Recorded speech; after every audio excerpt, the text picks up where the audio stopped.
अध्यक्ष महोदय, प्रश्न का खंड 1, जिला नागौर में विगत 2 वर्षों में कुल 66 आवेदन आत्मरक्षा के लिए हथियार लाइसेंस हेतु प्राप्त हुए। 66 उक्त प्राप्त आवेदनों में से कितनों में आपने पूछा, तो उक्त प्राप्त आवेदनों में से किसी भी आवेदक को लाइसेंस जारी नहीं किया गया। एक आवेदन निरस्त किया गया और बाकी 46 पुलिस अधीक्षक, सीआईडी, तहसीलदार, वन विभाग से रिपोर्ट प्राप्त नहीं होने पर तथा 19 आवेदन जिला मजिस्ट्रेट कार्यालय स्तर पर प्रक्रियाधीन होने के कारण विचाराधीन है। खंड 3, उक्त प्राप्त आवेदनों में से कोई भी लाइसेंस जारी नहीं किया गया है।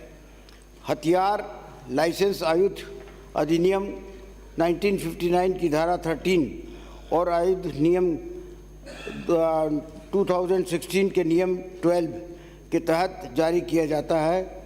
हथियार लाइसेंस जारी करने के मानदंडों का विवरण परिशिष्ट ऐप पर संलग्न है। हथियार लाइसेंस का आवेदन आयुध अधिनियम 1959 की धारा 14 के प्रावधानों के तहत निरस्त किया गया है। हथियार लाइसेंस के आवेदन निरस्त करने के मापदंडों का विवरण परिशिष्ट ऐप पर संलग्न है। माननीय अध्यक्ष महोदय, मैं आपके माध्यम से मंत्री जी से पूछना चाहूँगा कि नागौर जिले में हथियारों के लाइसेंस की पेंडेंसी रिपोर्ट प्राप्त नहीं होने के जो कारण बताएं, क्या तहसीलदार, पुलिस, सीआईडी अन्य विभागों की जो रिपोर्ट है उसके लिए कोई निश्चित समय सीमा है अथवा नहीं? यदि है तो फिर रिपोर्ट समय पर नहीं भेजने वाले अधिकारियों के विरुद्ध क्या कार्रवाई का नियम बनाए, और आप ऐसे मामलों में रिपोर्ट नहीं भेजने वाले ऑफिसरों की जिम्मेदारी कब तक तय करोगे, उसकी समय सीमा क्या है? देखिए, तहसीलदार से, पुलिस अधीक्षक से और वन विभाग से तथा सीआईडी से, इनसे जिलाधीश को प्राप्त करने की समय सीमा तो 30 डेज है, और 30 डेज के बाद में ये जब पेश कर देते हैं तो उसके बाद में फिर जिला कलेक्टर वो जो है या तो निरस्त करता है और या आवेदन देता है। एक बात। दूसरी बात, आपने पूछा कि साहब इसके निरस्त करने के मापदंड क्या हैं।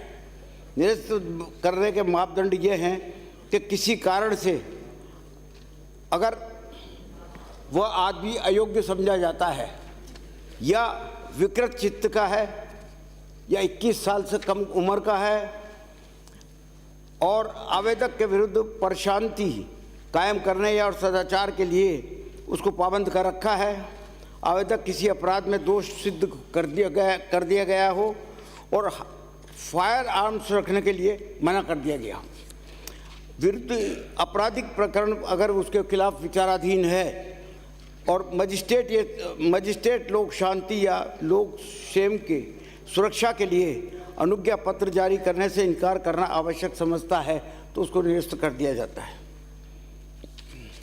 माननीय अध्यक्ष महोदय, आपने जो उत्तर मुझे भेजा मंत्री जी ने, उसमें बिंदु ये जो आपका एक्ट है उसमें बिंदु संख्या 13 अनुज्ञप्तियों का अनुदान के पैरा 2 में लिखा है कि जहां निकटतम पुलिस थाने का बार साधक ऑफिसर आवेदन पर विहित समय के भीतर अपनी रिपोर्ट नहीं भेजता है, वहां यदि अनुज्ञापक अपराधिकारी ठीक समझे तो वह विहित समय के अवसान के पश्चात उस रिपोर्ट की ओर प्रतीक्षा किए बिना ऐसा आदेश कर सकेगा। तो जब 2-2 साल हो गए और सर मंत्री जी पेंडिंग पड़े हैं, एक को भी आपने लाइसेंस नहीं दिए, तो क्या आप इसके लिए कोई अलग से कोई आदेश जारी रखने की मंशा रखते हैं, या तो उनको लाइसेंस दें और या फिर उनका खारिज करके उनको समय पर कोई दूसरा काम लगे? ये मैं आपसे पूछना चाहूँगा। जिला कलेक्टर के पास जब भी अभिशंसा आ जाती है उसके बाद में निर्णय करना उसका अधिकार है। वो चाहे तो उसको निरस्त भी कर सकता है और चाहे तो लाइसेंस भी जारी कर सकता है, लेकिन उसके डिस्क्रेशन पर ये सब कुछ चीज़ें होती है। अगला प्रश्न माननीय अगला प्रश्न वासुदेव देवनानी।